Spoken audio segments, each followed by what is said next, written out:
Trading में fair value gap एक ऐसा कॉन्सेप्ट है जिससे बहुत बड़ी और हाई एक्यूरेट ट्रेड पकड़ी जा सकती है।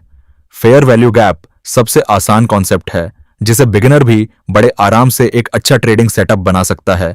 बस आपको चार्ट पर अजीब सी कैंडल देखना है जिस पर आपको यकीन करना मुश्किल हो कि इतनी बड़ी कैंडल अचानक से कैसे बन गई, और अब आपको इस कैंडल से पहली वाली कैंडल का हाई और इससे तीसरी कैंडल का लो एक रेक्टेंगल से मार्क करना है। बस आपको मिल गया एक परफेक्ट फेयर वैल्यू गैप, जिसे हम शॉर्टकट में एफवीजी कहते हैं। लेकिन आपको शायद एफवीजी के बारे यह बताया जाता है कि जब प्राइस वापस इस एफवीजी में आता है बस आपको ट्रेड में एंटर हो जाना है, लेकिन आपको इसके पीछे का लॉजिक नहीं बताया जाता। तो इसीलिए आज के इस वीडियो आप जानेंगे कौन सा एफवीजी ट्रेड करना है और कौन सा नहीं। क्योंकि हर बड़ी कैंडल एफवीजी नहीं होती। आपको चार्ट पर हाई क्वालिटी एफवीजी कैसे बनाना है और सबसे जरूरी एफवीजी को ट्रेड कैसे करना है।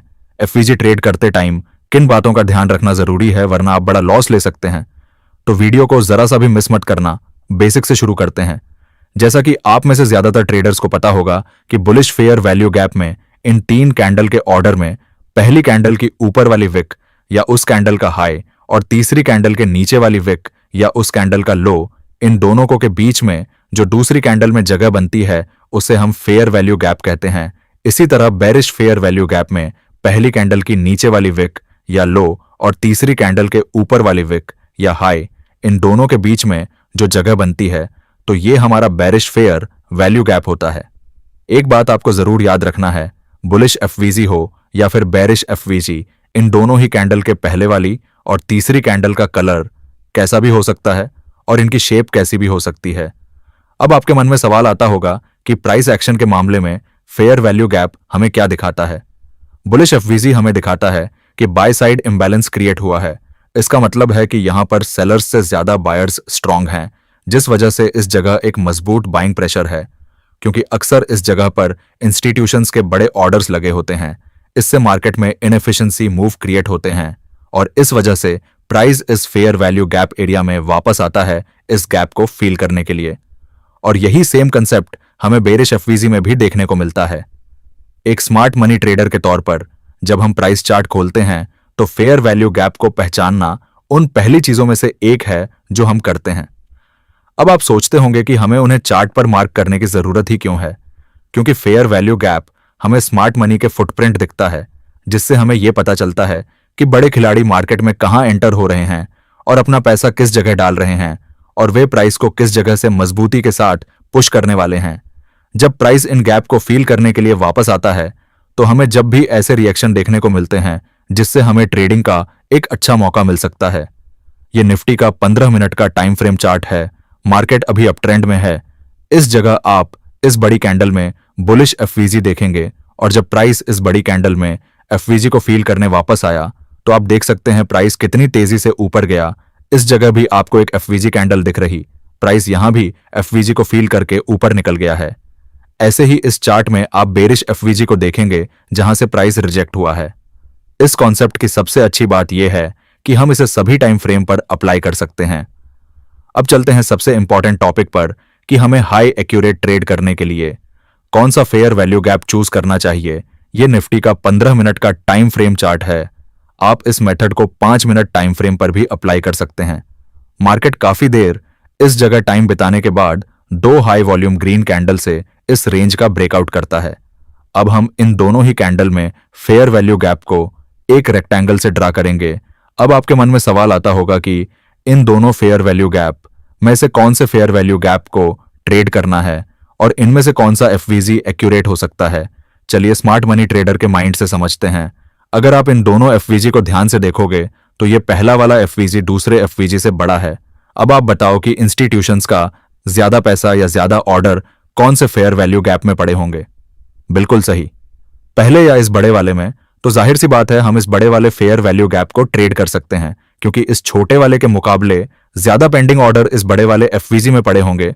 और हो सकता है स्मार्ट मनी ने हम और आप जैसे रिटेल ट्रेडर्स को फंसाने के लिए यह छोटा एफवीजी जानबूझकर क्रिएट किया हो, क्योंकि कई सारे ट्रेडर्स सिर्फ इन 2 बड़ी कैंडल को देखकर ही बाय कर लेते हैं।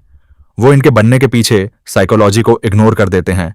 अब हम प्राइस का इस बड़े फेयर वैल्यू गैप में वापस आने का वेट करेंगे। आप देख सकते हैं प्राइस इस बड़े एफवीजी में आने के बाद कितनी तेजी से ऊपर निकल गया। इस चार्ट पर देखिए, आपको 3 बेरिश फेयर वैल्यू गैप देखने को मिलते हैं, लेकिन हमें इन तीनों में से सबसे बड़े एफवीजी को ट्रेड करना है, क्योंकि बड़ा एफवीजी बड़े ऑर्डर्स। यहां भी आप देख सकते हैं प्राइस ने बड़े बेरिश एफवीजी को फील करके रिजेक्शन दिखाया है। सबसे बढ़िया बात, आप इस तरीके को ऑप्शन ट्रेडिंग, फॉरेक्स ट्रेडिंग और क्रिप्टो ट्रेडिंग, किसी भी तरीके की ट्रेडिंग में यूज कर सकते हैं। ट्रेडर्स चार्ट पर कुछ एफवीजी ऐसे बन जाते हैं जिन्हें इग्नोर करना ही समझदारी होती है। चलिए चार्ट पर देखते हैं। यह निफ्टी का चार्ट है। मार्केट यहां से ऊपर गया और यहां पर एक हाई वॉल्यूम ग्रीन कैंडल बनी है, लेकिन अगर आप इस कैंडल से पहले वाली कैंडल का हाई और तीसरी कैंडल का लो मार्क करेंगे तो हमें सिर्फ छोटा सा ही गैप देखने को मिल रहा है, जिस वजह से हम इसे फेयर वैल्यू गैप नहीं मान सकते, क्योंकि जब एफवीजी कैंडल के पहली वाली कैंडल की विक और तीसरी कैंडल की विक एक दूसरे के बिल्कुल करीब होती हैं तो ये इनवैलिड एफवीजी माना जाता है। अब आप देख सकते हैं प्राइस ने इस एफवीजी को फील तो किया, लेकिन प्राइस उल्टी डायरेक्शन में चला गया।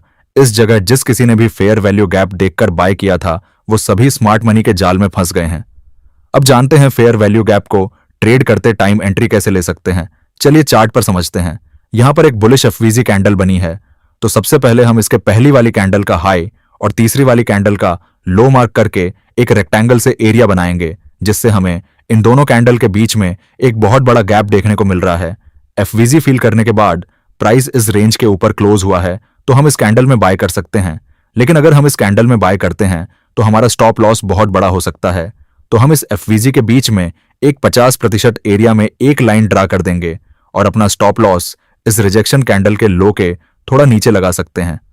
अब चार्ट पर इस जगह देखिए, यहां भी आपको एक बुलिश फेयर वैल्यू गैप देखने को मिलेगा। यहां भी अगर हम इस कैंडल में एंट्री लेते हैं तो इस जगह भी हमारा स्टॉप लॉस यहां आ रहा है और हमारा एसएल काफी बड़ा हो रहा है, तो यहां भी हम अपने एसएल को छोटा करने के लिए एफवीजी के बीच में एक लाइन खींच लेंगे, जिससे हमारा स्टॉप लॉस छोटा हो सकता है, क्योंकि कभी कभी प्राइस एफवीजी को पूरा फील न करके 50% से ही वापस हो जाता है। अब समझते हैं इनवर्स फेयर वैल्यू गैप के बारे में, जिससे आप एक बड़ा ट्रेड पकड़ सकते हैं। लेकिन उससे पहले वीडियो लाइक कर दीजिए और कमेंट में लिखिए एफवीजी मास्टर, और अगर स्टॉक मेंथोल फैमिली में नए हैं तो चैनल को सब्सक्राइब कर लें। इस चार्ट को ध्यान से देखिए, प्राइस इस रेड कैंडल में एक एफवीजी बनाता है। अब हम वेट करेंगे प्राइस का इस बेरिश एफवीजी को फील करने का, लेकिन ये क्या प्राइस तो उल्टा एफवीजी के ऊपर निकल गया। तो ट्रेडर्स इसे ही कहते हैं इनवर्स फेयर वैल्यू गैप। जब भी प्राइस एफवीजी को फील करने आता है और एफवीजी को ब्रेक कर देता है, और जब दोबारा प्राइस रिवर्स होकर एफवीजी के 50% गैप को फील करता है, तो हम उल्टे डायरेक्शन में ट्रेड ले सकते हैं। चलिए चार्ट पर समझते हैं कि इनवर्स फेयर वैल्यू गैप को ट्रेड कैसे कर सकते हैं। यह निफ्टी का 5 मिनट चार्ट का टाइम फ्रेम है। इसमें हमें एक हाई वॉल्यूम रेड कैंडल दिख रही है, तो हम इस कैंडल में फेयर वैल्यू गैप को मार्क करेंगे और यह बन गया हमारा बेरिश फेयर वैल्यू गैप। अब आप ध्यान से देखोगे तो प्राइस ने एफवीजी को ब्रेक कर दिया है, तो अब यह हमारा सिर्फ फेयर वैल्यू गैप न रहकर यह इनवर्स फेयर वैल्यू गैप बन चुका है।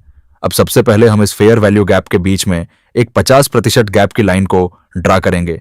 अगर प्राइस इस जगह से इस फेयर वैल्यू की इस 50% वाली लाइन को टच करने आता है तो हम बाय कर सकते हैं। अब आप देख सकते हैं प्राइस ने इस 50% लाइन को टच किया है। अब हम एंट्री के लिए वेट करेंगे इस रेंज के ब्रेक होने का, जिससे हमें कंफर्मेशन मिल सकती है। अब प्राइस ने इस रेंज को एक हाई वॉल्यूम ग्रीन कैंडल से ब्रेक किया है, तो हम यहां एंट्री कर सकते हैं। अब आप देख सकते हैं प्राइस कितनी तेजी के साथ ऊपर निकल गया है। अब यहां से जरा ध्यान से समझिए, क्योंकि इसी पॉइंट पर आकर ज्यादातर ट्रेडर्स सबसे बड़ी गलती करते हैं। चार्ट पर जब भी आप कोई फेयर वैल्यू गैप ट्रेड कर रहे होते हैं तो सिर्फ एफवीजी दिख जाना ही काफी नहीं होता, बल्कि आपको यह देखना होता है कि प्राइस एफवीजी में एंटर करने के बाद बिहेव कैसे कर रहा है। मान लीजिए प्राइस एफवीजी के 50% एरिया तक आया है, लेकिन वहां पहुंचते ही बड़ी बड़ी विक्स बनने लगती हैं, कैंडल्स का क्लोज वीक होने लगता है, तो इसका मतलब यह है कि अभी भी उस एरिया में कंफ्यूजन है, और ऐसे में ब्लाइंडली एंट्री लेना एक बहुत बड़ा रिस्क हो सकता है। स्मार्ट मनी ट्रेडर यहां पेशेंस रखता है और सिर्फ तभी एंटर करता है जब प्राइस उस एफवीजी एरिया से एक क्लियर रिएक्शन दिखाए।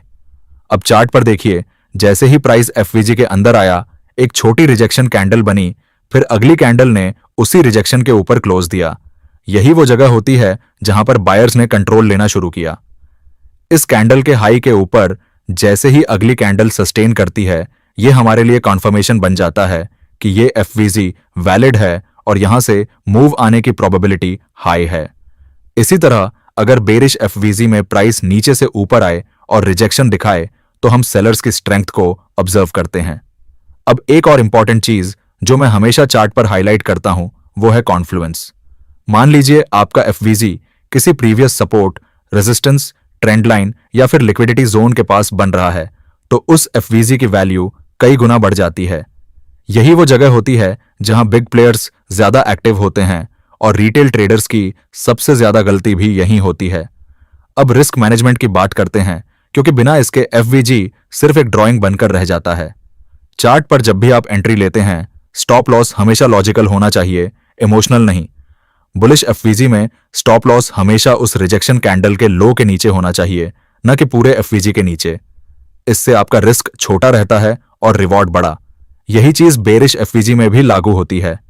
अब आखिर में सबसे जरूरी बात जो इस पूरे वीडियो का कोर मैसेज है, हर बड़ा कैंडल फेयर वैल्यू गैप नहीं होता और हर फेयर वैल्यू गैप ट्रेड करने लायक नहीं होता।